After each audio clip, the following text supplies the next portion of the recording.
radio.ucol.mx. Universo, armonía en el tiempo.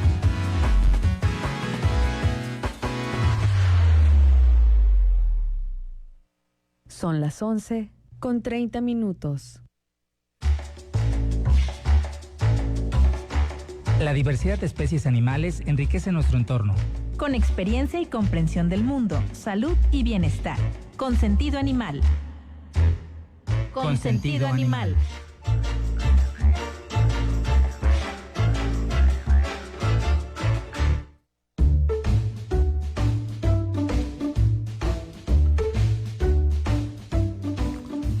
Bienvenidos y bienvenidas a Consentido Animal, el espacio donde cada semana les traemos información importante para el cuidado y bienestar de su mascota. En el programa de hoy queremos invitarte a reflexionar sobre un tema que, aunque puede doler, es necesario visibilizar: el rechazo a toda forma de violencia hacia los animales. Porque sí, la violencia no es solo un golpe, la violencia también puede ser el descuido, el abandono, los gritos constantes, el encierro prolongado o la falta de atención médica. Muchas veces esta violencia se esconde en la rutina, en la ignorancia o incluso en la falta de empatía. Y nuestros queridos peludos, que no pueden hablar con palabras, solamente nos hablan con su comportamiento, con su cuerpo, con su mirada. Por eso es fundamental que como propietarios responsables aprendamos a identificar los signos que podrían estar indicándonos que algo no está bien. Por ejemplo, un animal que tiembla cada vez que alguien le levanta la voz, que se esconde todo el tiempo, que no quiere comer, que tiene heridas sin tratar o que simplemente ha dejado de jugar como antes. Puede estar atravesando por una situación de maltrato o de descuido. En estos casos, la solución no es esperar a que se le pase, sino acudir con un médico veterinario de confianza y él lo va a revisar su estado físico. También puede ayudarnos a identificar signos de estrés, ansiedad o incluso trauma. Porque así como llevamos a los niños al pediatra cuando algo anda mal, pues nuestras mascotas también necesitan atención profesional. Recordemos que tener una mascota es un compromiso de vida. Ellos dependen completamente de nosotros y su bienestar es nuestra responsabilidad. Rechazar toda forma de violencia es también educarnos, observar, actuar con cariño y buscar ayuda cuando no sabemos qué hacer. Hoy más que nunca abramos el corazón, miremos con atención y seamos la voz de quienes no pueden pedir ayuda, porque todo animal merece vivir en paz, con respeto y sobre todo con amor. Quédate con nosotros para más consejos prácticos y entrevistas con especialistas en Consentido Animal. Hola, muy buenos días, apreciable audiencia. Les saluda Jairo Pérez y en ausencia de mi compañero Juan Augusto Hernández Rivera, ambos profesores de la Facultad de Medicina Veterinaria y Zootecnia, les damos la bienvenida a este programa Consentido Animal. Estamos aquí para ofrecerles información valiosa y consejos prácticos para la salud de su mascota. Espero se encuentren muy bien el día de hoy. Y pues bueno, vamos a hablar de este tema en esta semana de Cultura de la Paz. Nosotros estamos tocando el tema de rechazo a la violencia animal. Entonces, bueno, para eso invitamos a un experto en lo que es en zootecnia de perros. Entonces, vamos a hacer la presentación de nuestro amigo ya viejo conocido aquí con nosotros, el doctor Miguel Zubillaga. Bienvenido, Miguel. Hola, ¿qué tal, Jairo? Buenas tardes, buenos días todavía, a todo el público que nos escucha en Radio Universo Universidad. Perfecto, pues sin más, vamos a comenzar. ¿Qué es la violencia hacia los animales y qué debemos hablar de ella cuando estamos hablando de nuestras mascotas? Es un tema muy importante y por eso se emiten leyes y por eso se emiten reglamentos. Y pues va orientada hacia cómo debemos de tratar a todas y cada una de las especies que tienen o tenemos oportunidad, tanto animales de producción como animales de compañía, ¿no? Entonces, violencia significa generar abusos, generar maltrato, que es lo más importante, y yo creo que por eso se están reglamentando. Ok, a veces decimos, nuestro perro es nuestro guardián y por ahí a veces lo tienen pues en la azotea, entonces pues hay veces que ponen ni una sombrita, no nada, ¿no? Entonces, dentro de esto, pues este preludio de esta pregunta es sobre todo sobre las 5 libertades que debe de gozar los animales. ¿Qué nos puedes decir tú sobre estas 5 libertades y cómo debemos nosotros como propietarios responsables pues aplicarlas para nuestras mascotas? Pues mira, lo primero es que tienen que estar libres de hambre, sed y desnutrición, es decir, el cuidado de nosotros para alimentar, para mantener bien hidratado. En el caso de los perros y los gatos, digo, y también los animales de producción, ¿no? Si no se alimentan, no engordan, si no toman agua, tampoco, ¿no? No producen huevo, leche. Exactamente. Después es libres de incomodidades, que se ha venido mucho haciendo énfasis, sobre todo en los traslados de los animales para rastro, ¿no? Que tienes que cuidar la atención, cuántas horas, si van cómodos o no, y pues no se diga en los animales de compañía, que tienen mucho más evoluciones en ese sentido. La tercera, que sería libres de dolores, lesiones. Por eso ahora también en algunas razas y sobre todo en los estándares de normas raciales, pues ya no se permite amputar orejas ni cola, en el caso de Doberman, Boxer, Rottweiler, que son las principales razas donde se amputaban colas. Claro, en México todavía nos falta un poquito, pero en el país de origen, en Alemania en concreto, de algunas de esas razas ya no se permite. En Europa ya no se permite. En competencia, por si es un perro llegara a participar con amputaciones. Ya no, exactamente. O sea, de hecho, ya a partir de este año, ningún evento de la Federación Cinológica Internacional, sobre todo en las mundiales o exposiciones internacionales de belleza, ya no se permite que entren a ring si no viene como la norma racial lo indica, y cada país es dueño de la norma racial. Entonces, si Alemania dice no orejas, no amputación de orejas, no amputación de cola en las razas que yo tengo como propias, como Boxer, como Doberman, pues automáticamente no deben de ser. Estados Unidos se cuece aparte, México tiene esa condicionante de que tiene que reunirse bajo la reglamentación, pero aquí en México todavía dependes mucho del propietario. Y claro, no es maltrato si lo hace un médico veterinario o zootecnista con autorización del propietario. Siempre tienes que ir vinculado a eso. Y el cuarto, pues uno de los importantes, es libertad para expresar su comportamiento natural. Por eso es importante. Ahí creo que a veces podemos caer en algo, ¿no? Muchísimo, porque queremos, y lo diría el doctor Fausto Reyes, director del Hospital de Banfield en la Ciudad de México, en la Facultad de Veterinaria, hemos estado humanizando a nuestras mascotas, en el caso de los perros y los gatos, cuando deben de tener una libertad. O sea, por eso tienen almohadillas plantares, no hay que ponerles zapatos, y confundieron una cosa con Frida, la famosa perra rescatista de la Marina Armada de México, que usaba botitas para sí, pero era para protegerse de los vidrios, alambres, no como una moda. Y la gente lo empezó a utilizar como... Además, la segunda industria más importante en los Estados Unidos y una de las principales en México es la industria de las mascotas. O sea, todo lo que implica esa atención, pero pues hemos afectado en ese tipo de condiciones, ¿no? No los dejamos ser perros, no los dejamos ser gatos. Claro, insisto, estamos en un programa de la Facultad de Medicina Veterinaria y los únicos profesionales que pueden ver bienestar animal son los médicos veterinarios. Entonces, es importante que lo tome en cuenta la audiencia. Libre de miedo y angustia, que sería la quinta, pues también, porque no podemos estar viviendo con mascotas que tengan ansiedad por salir y no tengan, o miedo porque fueron atropellados y después no se trató por un etólogo, no por un entrenador, sino por un etólogo, que es diferente. Entonces, esos son los conceptos.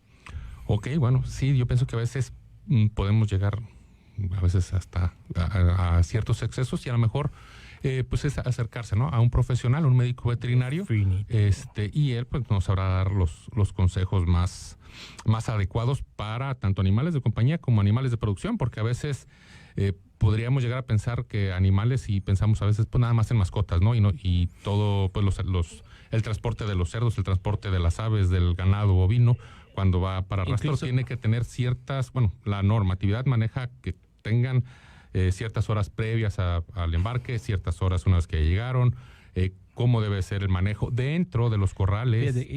Controversia, perdón que te interrumpa. Una de las grandes controversias últimamente, ¿no? El toro de Lidia. ¿Sí? El toro de Lidia vive 5 años en el Campo Bravo, no se toca, vive feliz, y para su embarque a las plazas de toros es 2 días completos para poderlos trasladar, más aparte el beneficio de recibirlo en los chiqueros de las plazas. Eso es lo que de repente la gente no sabe, y se sanatizan, se satanizan muchas cuestiones, pero es importante que el médico veterinario está vinculado desde ese proceso. Y en los animales de producción es igual. Si tú no cuidas el bienestar de una vaca productora de leche, no produce leche. Entonces creo que estamos en ese vínculo, pero sin caer en los humanismos como de repente los perros y los gatos. Sí, no, yo pienso que a veces esos temas son algo controversiales, pero pues es eso, dar los diferentes puntos de vista. Y en este caso, bueno, ¿cuáles son los signos más comunes de maltrato o de negligencia en mascotas, perros y gatos? En este caso. Eso es algo bien importante. Yo creo que los principales signos son falta de atención por parte del propietario. Los principales los tienen en las azoteas, los tienen llenos de garrapatas y nunca los bañan, nunca acuden con el médico veterinario salvo que esté enfermo, nunca hay una medicina preventiva de ese tipo. Y lo vivimos en la pandemia, lo recordarás tú también muy bien. Durante la pandemia el dueño se hizo mucho más responsable en el caso de perros y gatos y midió atenciones muy importantes. O sea, lo que el dueño, por ejemplo, que sale a trabajar y dejaba al gato y al perro, pues ahora vivió confinado más de 2 años y por consecuencia se empezó a dar cuenta que el perro pues sufría de un problema de piel o sufrió un problema de oídos y se empezó a dar cuenta de esa condición y creo que es a donde se tomaron las armas más fundamentales para bienestar animal. Ok, ¿y cómo podemos diferenciar nosotros como propietarios el maltrato físico del emocional en una mascota? Ay. ¿O van relacionados o cómo está eso?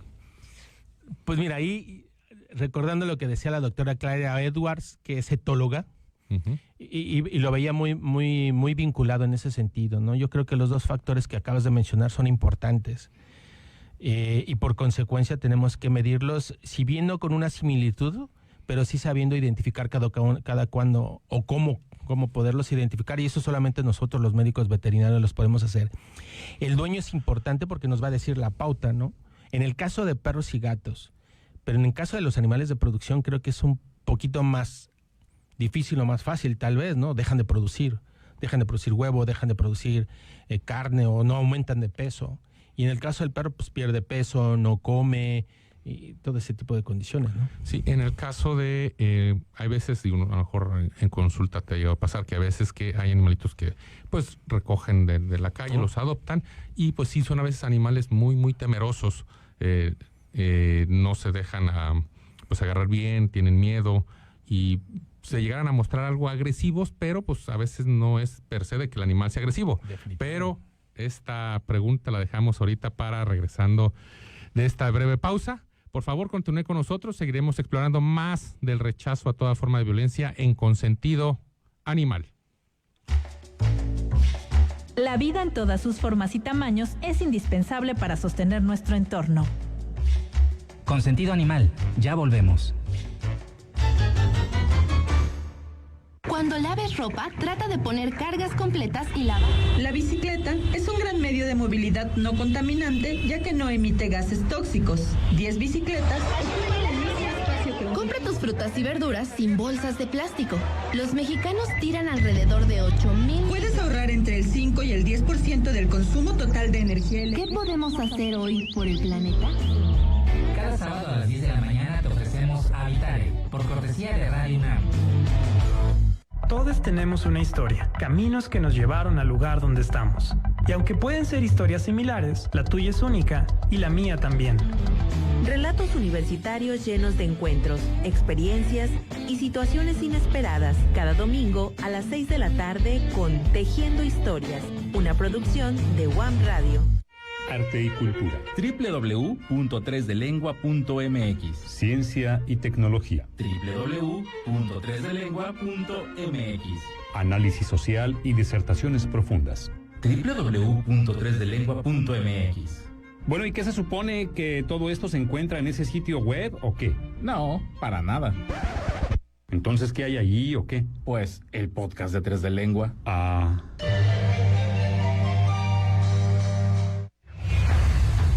Escuchas la señal de Universo 94.9.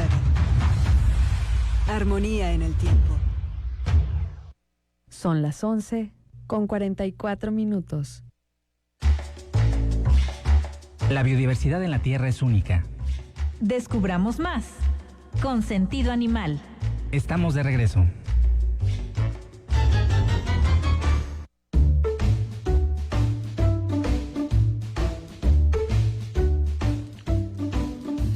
Gracias por continuar con nosotros en Consentido Animal. Sigamos adelante con experiencias de rechazo a toda forma de violencia en su mascota. Bueno, nos quedamos con una pregunta al aire sobre ese maltrato de los animalitos que a veces podemos adoptar de la calle. En este sentido, ¿qué consecuencias a largo plazo puede tener esta violencia en una mascota que haya andado por ahí deambulando? Tú eres experto en eso, doctor. Tú eres experto en eso. Yo creo que es algo bien importante porque tú has manejado parte de la etología y una de tus áreas importantes es que entrenas perros, pero además manejas etología.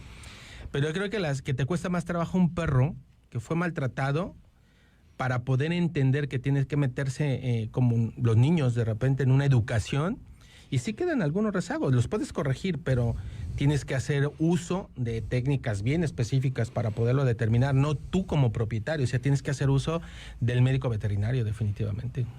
Ok, y bueno, actualmente existe algún tratamiento tanto médico como conductual, como ahorita bien lo comentas, que se le puede dar a una mascota que haya sufrido violencia, digo, y no nada más mascotas, hay caballos también a veces que vemos que los están arrendando y a veces pues se sobrepasan en algún tipo de adiestramiento. ¿Qué pasó con las calandrias en Guadalajara, no? O sea, ese era maltrato animal en ese sentido, o violencia animal, yo le diría ahí. Pues sí, hay tratamientos que han venido evolucionando a través de los años, ¿no? Que bien nosotros que nos dedicamos a perros y gatos hemos tenido un parteaguas mucho más importante. ¿Por qué? Porque los perros pues ya forman parte de las familias y hay tratamientos mucho más específicos, medicamentos para poder controlar ansiedad, para poder controlar algunos signos de miedo, como generalmente pudiera llegar a ser, y tratar las agresiones, o la agresividad de un perro o de un gato, si bien no como un mecanismo de violencia hacia los humanos, sino como un mecanismo de protección del perro y del gato para alguna agresión que tuvieron en su momento, ¿no? Sí, mira, y ahorita que dices tocando el del tema de los caballos y del entrenamiento en mascotas, todo eso, leyendo precisamente a veces para la realización de este programa, veía que en Suiza todos los perros deben de cursar por lo menos un curso de adiestramiento básico, todos, si lo adoptaste, si lo compraste, lo que sea, pero todos tienen que cursar un curso de, valga la redundancia, de adiestramiento básico. De hecho, caramba. De hecho, por ejemplo, también es importante lo que tú comentas, y vivido hace 2 años que estuvimos en Ginebra, en la Exposición Mundial Canina, queda estrictamente prohibido utilizar collares de intervención en los perros de exposición. ¿Y esto cuáles son los collares de intervención? Los famosos collares alemanes de acero. En Europa ya no se utilizan. Se utilizan collares resco, se llaman, collares de tela, para poder traer a un perro, pero sí, efectivamente, tienen que cursar por obligatoriedad y si no pagas una multa. Sí, no, y bueno, eso también va dentro de esas 5 libertades que estábamos comentando hace rato, el que puedan expresar su comportamiento. ¿Y esto a qué voy? Digo, porque hay veces, pues los perritos o los gatitos o algo, a veces pues no conviven con otros animales propios de su misma especie o de otras especies. Digo, no hay ningún problema, pero no saben a veces esa convivencia animal. Y a veces es ahí donde podemos llegar a tener algún problema. ¿Algún consejo que puedas dar sobre esta situación? Primero, que acuda con su médico veterinario, que es lo más importante para que le resuelva las dudas y las condiciones. Y segundo, hay un término que se está utilizando hace algunos años que se llama sociabilización temprana. Y lo escuchaba ayer precisamente en una ponencia en la Facultad de Medicina Veterinaria de la UNAM de un etólogo. Y decía que muchas veces el médico veterinario limita un poquito la sociabilización con otros miembros de su especie, en el caso de perros y gatos, porque hablan concretamente de ellos, pero que necesitan por lo menos tener una sociabilización con otros ejemplares a partir de los 3 meses de edad. Sin embargo, nosotros los hemos limitado un poco por sanidad, ¿no? Por vacunas, por desparasitaciones. Pero él hablaba que en el sentido de sanidad, pues lo vincules un poco con la sociabilización temprana. De hecho, una empresa de laboratorios médicos utiliza ya el término vacunación temprana, ¿no? Que es una de las marcas que se utilizan en vacunas. Y bueno, eso va orientado también a esto, a los principios de ir sociabilizando antes cachorros con cachorros, jóvenes con jóvenes, e ir teniendo una atención recíproca entre médico veterinario y propietario o tutor.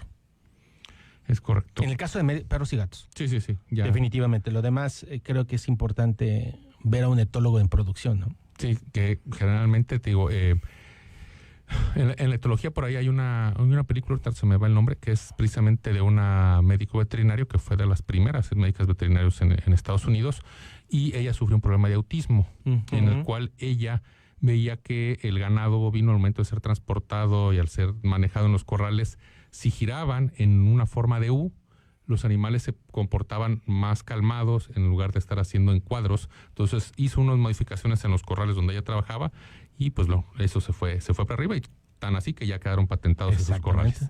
Entonces la etología no nada más es pues que a lo mejor que el perro sepa sociabilizar, que el gato sepa sociabilizar, es que los mismos animales de producción solitos, el mismo camino, el mismo pasillo para los corrales, sean para traslado, sean para manejo. Y en la calidad, ¿no? En la calidad del producto que al final nos estamos consumiendo, ¿no? En el caso de carne, en el caso de leche, que ya se viene dando, ¿no? En ese sentido. Sí, ¿no? Incluso también hay ahorita una tendencia muy fuerte, sobre todo en Europa, de el huevo en gallinas que son libres de jaula, libres de piso. Digo, trae algunos pros, algunos contras en cuanto a la sanidad, pero se está fomentando todo eso, ¿no? Y había marcas de cadenas importantes de supermercados. ¿Les gustan más caros? Es eso una parte, y que generalmente digo, ya muchas cadenas de supermercados pues importantes de por aquellos lados manejan esa, ¿no? Que todos sus productos a partir precisamente ahora del 2025, muchos ya no van a aceptar huevo que venga de unidades de producción en el que hayan estado confinadas en jaulas pequeñas. A veces ya utilizan las jaulas enriquecidas, que son jaulas o lugares más amplios, e incluso también pues la leche de libre pastoreo o carne de libre pastoreo, que la cambia bastante la terneza de la carne en ese sentido, la grasa de la carne, tú lo sabrás más, tú hiciste tu maestría en esa parte. Entonces, definitivo, los niveles de producción se elevan muchísimo y además cambia la calidad. Es correcto. Por factores de estrés. Sí, las catecolaminas, al igual que con nosotros, pues los animales también se pueden hacer adictos al cortisol. Es correcto. Bueno, ¿qué recomendaciones básicas puedes dar a nuestra apreciable audiencia para evitar cualquier forma de violencia en las mascotas? Bueno, tener el tiempo y la oportunidad. En el caso de las mascotas, tener el tiempo y la oportunidad para poderle dar una calidad de vida que va orientada a atención de alimentación, atención de paseo, atención de higiene, atención de medicina preventiva. Y eso va orientado en la gran medida que tú como propietario que nos escuchas sepas que es una responsabilidad. Y adquiriendo una responsabilidad que tenemos que ser partícipes de tu responsabilidad, los médicos veterinarios que nos, de alguna u otra forma, nos encomendaron la tarea de poder dar atención a los perros y los gatos, que es lo más importante, y que siempre tiene que ir vinculada a eso. Dueños responsables, mascotas saludables, ¿no? Entonces yo creo que es algo muy importante. Así es. Entonces ahora vamos a iniciar con nuestra sección Muerde y Corre, muerde con la duda, corre con la respuesta. Pues son preguntas cortitas, respuestas cortitas, y bueno, van a ser algo sencillas, ¿no? ¿Gritar a la mascota constantemente es una forma de violencia? Sí. ¿Una mascota puede enfermar físicamente por violencia emocional? Sí. ¿Qué pasa si un cachorro, ya lo hemos platicado, pero no socializa en sus primeras semanas? Puede cambiar su comportamiento de adulto y de joven. ¿Hay razas más propensas a sufrir violencia? Sí, claro. ¿Cuáles serían estas? Las que cree el público que nos escucha que son agresivas. Los pitbulls, rottweilers. Todas esas razas que son maravillosas. Y los rottweilers son unos labradores gigantes. Es correcto. Cuando los educas.